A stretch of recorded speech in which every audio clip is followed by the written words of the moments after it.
지금 한국에서 바이비트가 막히는 쪽으로 빠르게 굴러가고 있습니다. 오늘은 열리는데 내일은 안 열릴 수도 있어요. 자산이 거래소 안에 남아 있다면 그 순간부터는 손이 묶인 느낌이 들 겁니다. 더 무서운 건 예고 없이 찾아온다는 점입니다. 앱이 갑자기 업데이트가 끊기고 접속이 느려지고 어느 날 로그인이 튕기면 그때부터는 심장이 먼저 뛰어요. 그래서 오늘 영상은 공포를 현실적인 행동으로 바꿔드립니다. 최근 한국에서 바이비트 같은 미신고 해외 가상자산 거래소 앱이 구글 플레이 스토어에서 다운로드와 업데이트가 차단됐습니다. 이미 설치하지 않은 분은 시작부터 막히고 설치된 분도 점점 불안정해지는 구조입니다. 금융당국의 압박으로 접속 제한 조치도 진행 중인 상황입니다. 지금은 아직 된다고 안심하기 쉽지만 제한은 단계적으로 들어옵니다. 제일 먼저 막히는 건 업데이트, 그 다음은 접속입니다. 그래서 바이비트 이용자분들은 자산을 신속히 다른 거래소로 옮겨야 하는 상황입니다. 괜히 겁주려는 게 아니라 막힌 다음에 움직이면 선택지가 급격히 줄어들기 때문입니다. 기존 이용자분들은 우회 방법을 찾거나 다른 거래소로 자산을 옮기는 대처가 필요합니다. 특히 앱을 지웠다가 다시 설치하려고 하면 플레이스토어에서 막혀 더 난감해질 수 있으니 내 폰에 남아있는 길부터 지키셔야 합니다. 신규 이용자분들은 더 단순합니다. 플레이스토어에서 앱 설치가 어려운 상황이고 향후 웹사이트 접속도 제한될 수 있습니다. 시작부터 막힌 문 앞에서 헤매면 매매는커녕 가입부터 지치게 됩니다. 이번 차단의 원인은 첫째, FIU 미신고입니다. 바이비트는 국내 금융당국인 금융정보분석원, 줄여서 FIU의 가상자산 사업자 VASP로 정식 신고하지 않았습니다. 둘째, 구글 정책입니다. 구글이 한국 금융당국의 요청에 따라 미신고 해외 거래소 앱을 플레이스토어에서 퇴출시키기로 결정했고 그 결과가 다운로드 불가와 업데이트 불가로 바로 나타난 겁니다. 여기에 세금 이슈가 겹칩니다. 국내 거래소는 앞으로 세금을 부과할 예정인데 해외 거래소는 세금 부과가 상대적으로 어렵죠. 그래서 금융당국이 더 강하게 조치에 나선 것으로 보입니다. 그럼 지금 당장 해야 할 핵심은 한 가지입니다. 바이비트의 남은 자산을 접속이 될 때 빼는 겁니다. 접속이 끊긴 뒤에는 출금 화면조차 못 들어갈 수 있으니 타이밍이 곧 안전입니다. 기존 이용자분들은 현재 설치된 앱을 당분간 사용할 수는 있습니다. 하지만 업데이트가 막히고 향후 접속이 차단될 수 있으므로 자산을 개인 지갑으로 출금해 두는 쪽이 훨씬 안전한 움직임입니다. 개인 지갑으로 뺀다는 건 거래소 안에 있던 내 코인을 내가 가진 주소로 옮긴다는 뜻입니다. 거래소가 흔들려도 내 지갑은 그대로 남아있으니 잠깐 피난처를 만들었다고 생각하시면 됩니다. 이때 급할수록 실수가 납니다. 주소를 복사했는지, 네트워크를 제대로 골랐는지, 수수료가 어떤지 한 번 더 확인하세요. 한 글자 틀리면 돈이 사라진 느낌이 들 정도로 멘붕이 크게 옵니다. 가능하면 소액으로 먼저 테스트 전송을 해보는 것도 방법입니다.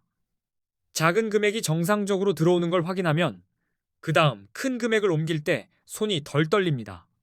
급해도 확인 한 번이 시간을 벌어줍니다. 접속 우회 방법도 있긴 합니다. VPN 같은 우회로 접속하는 분들도 있는데 그건 보안과 법적 위험을 감수해야 합니다.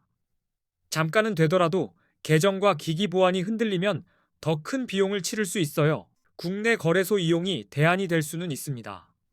다만 국내 거래소는 레버리지 사용이 불가능하고 거래 수수료도 높은 편으로 느껴질 수 있습니다. 거기에 추후 세금이 부과될 예정이라 부담이 더해질 수 있죠. 그래서 저는 국내 거래소 쪽은 적극 추천드리기 어렵습니다. 선물 거래를 하던 분이라면 레버리지 자체가 막히는 순간 전략이 무너지고 수수료와 세금 변수까지 겹치면 체감 난도가 확 올라갑니다.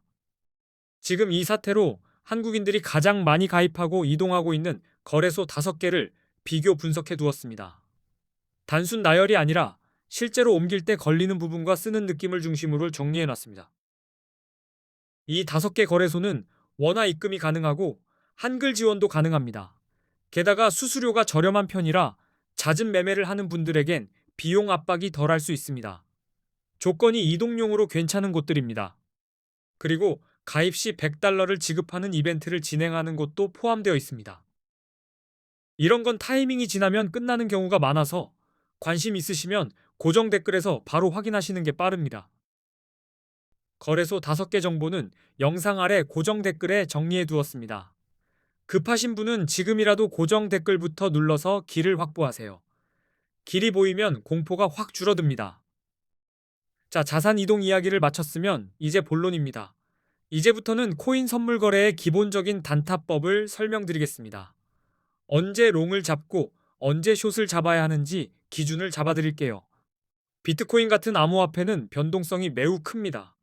같은 가격이라도 몇 분 만에 분위기가 바뀌고 한번 틀리면 손절이 늦어지기 쉬워요. 그래서 단타에서는 진입 타이밍이 거의 전부입니다. 먼저 롱 포지션과 숏 포지션의 개념부터 간단히 정리하겠습니다. 개념이 흐리면 차트를 아무리 봐도 손이 흔들립니다. 방향을 머리로 먼저 고정해야 클릭이 덜 감정적이 됩니다. 롱 포지션은 비트코인 가격이 오를 것이라고 예상하여 매수하는 것입니다. 쉽게 말해 가격 상승에 베팅하는 쪽입니다. 상승 추세가 확실할 때는 롱이 시야가 더 편해질 수 있습니다. 숏 포지션은 비트코인 가격이 떨어질 것이라 예상할 때 진입합니다. 가격 하락에 베팅하는 동작이죠. 상승장에서는 숏이 불편하고 하락장에서는 롱이 불편합니다. 그래서 장의 방향을 먼저 읽습니다. 그럼 롱 포지션 진입 신호부터 보겠습니다. 첫 번째는 차트에서 강한 상승 추세가 보일 때입니다. 여러 차례 고점을 높여가며 올라가고 조정이 와도 다시 고점을 갱신하는 흐름이면 롱이 유리할 수 있습니다. 기술적 분석에서는 50일 이동평균선이 150일 이동평균선을 돌파할 때를 골든 크로스라고 부릅니다. 이 장면은 강한 상승 신호로 해석되는 경우가 많아 롱 포지션 근거로 자주 활용됩니다. 다만 이동평균선은 반응이 늦을 수 있습니다. 그래서 저는 추세와 함께 봅니다. 골든 크로스가 나오면서 고점이 높아지고 눌림이 짧아지는 식으로 힘이 느껴지면 신호의 신뢰도가 올라갑니다. 거래량도 중요합니다. 가격이 상승할 때 거래량이 함께 증가하면 시장의 신뢰도가 높아진다는 신호일 수 있습니다. 이런 흐름은 상승이 더 강력해질 가능성을 의미하므로 롱 진입 근거됩니다. 뉴스 확인은 선택이 아니라 필수입니다. 비트코인 규제 완화, 대형 기관 투자자들의 진입, ETF 승인 같은 긍정적인 외부 요인은 가격 상승 요인이 될 수 있습니다. 이런 뉴스가 나올 때 롱이 유리해질 수 있습니다. 이제 숏 포지션 진입 신호입니다. 기본은 하락 추세일 때입니다. 가격이 지속적으로 낮아지는 패턴이 나타나고 저점이 계속 낮아지는 흐름이 보이면 숏 포지션이 유리해질 수 있습니다. 기술적 분석에서는 50일 이동평균선이 150일 이동평균선 아래로 내려갈 때 데드 크로스라고 합니다. 이는 하락 신호로 해석할 수 있어 숏 진입을 고민하게 만드는 대표 장면입니다. 하락장에서는 속도가 더 빨라질 때가 많습니다. 그래서 숏은 타이밍이 특히 중요합니다. 데드 크로스가 나오고 반등이 약하면 버티는 힘이 줄어든 시장일 가능성이 큽니다. 거래량이 감소하고 있을 때도 하락을 예상할 수 있습니다. 비트코인 가격이 상승할 때 거래량이 줄어들면 상승세가 약해지고 있다는 신호일 수 있죠. 이는 곧 하락 가능성이 크다는 의미가 되어 숏 근거가 됩니다. 부정적인 뉴스도 가격 하락에 영향을 줄 수 있습니다. 규제 강화, 해킹 사고, 주요 국가들의 암호화폐 규제 정책 강화 소식은 심리를 얼려버립니다. 이런 때는 숏 포지션이 유리할 수 있습니다. 보조지표 활용 방법도 같이 잡겠습니다. 비트코인 시장에서는 기술적 분석이 매우 중요하고 대표적인 지표로 RSI, 맥디, 볼린저 밴드 등이 있습니다.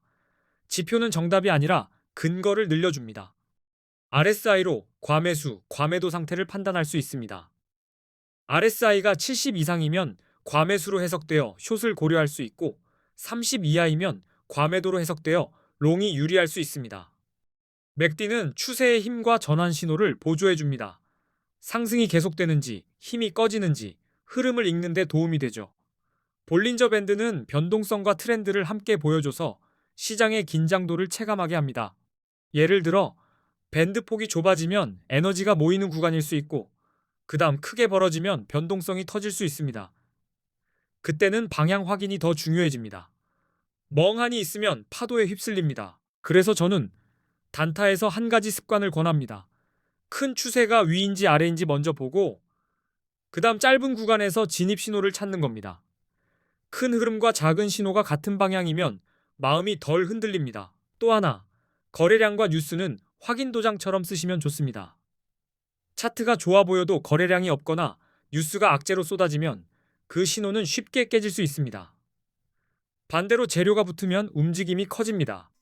결국 롱은 상승 추세와 긍정적 신호를 확인해야 하고, 숏은 하락 추세와 부정적인 신호를 근거로 결정해야 합니다. 추세, 이동평균선, 거래량, 뉴스, 지표가 같은 방향을 말할 때가 가장 강합니다. 그리고 다시 처음 이야기로 돌아갑니다. 바이비트는 FIU에 미신고된 상태였고, 그 영향으로 플레이스토어에서 다운로드와 업데이트가 차단됐습니다. 금융당국 압박으로 접속 제한 조치도 진행 중인 흐름입니다. 기존 이용자분들은 지금 되니까 괜찮다가 아니라 지금 될 때 빼자가 맞습니다. 업데이트가 막히고 향후 접속이 차단될 수 있으니 자산을 개인 지갑으로 출금해두는 선택이 안전 쪽으로 기울어집니다. 신규 이용자분들은 더더욱 무리하지 마세요. 플레이스토어에서 앱 설치가 불가능하고 웹사이트 접속도 제한될 수 있는 상황입니다. 막힌 문을 억지로 두드리기보다 열려있는 문으로 들어가는 게 빠릅니다. 우회 접속은 가능해 보여도 보안과 법적 위험을 감수해야 합니다. 스트레스까지 같이 들고 가는 선택이 될 수 있어요.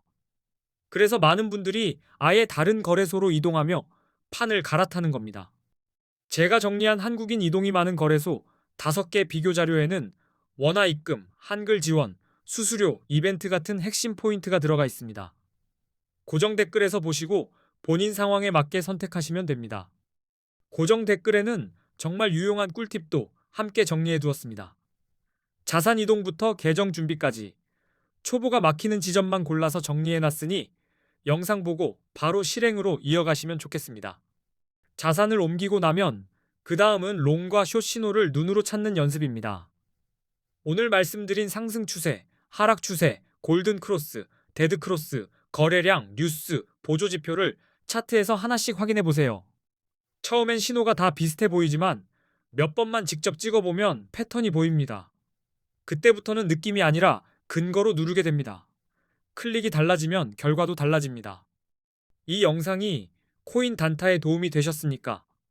앞으로도 선물 거래를 처음 배우는 분들이 바로 따라할 수 있게 더 단단한 기준과 더 쉬운 설명으로 계속 올리겠습니다. 마지막으로 오늘 영상의 가장 중요한 한 문장만 남기겠습니다. 바이비트가 더 막히기 전에 자산부터 안전한 곳으로 옮기세요.